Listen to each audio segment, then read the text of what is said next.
Сегодня 15 мая 2026 года и 1363 день бега. Сегодня весь день идет дождь, сильный проливной дождь. Вышел на пробежку, думал, сейчас подожду, дождь закончится, возьму телефон, запишу ролик. Так он не заканчивается, совершенно не заканчивается.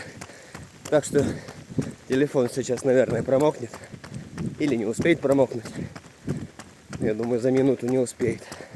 Что нам дождь, когда нужно бегать каждый день?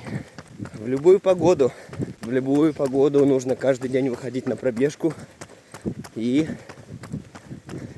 тренироваться. Телефон только что выключился, но я закончу записывать ролик. В общем, бегайте, друзья, в любую погоду, при любых жизненных обстоятельствах.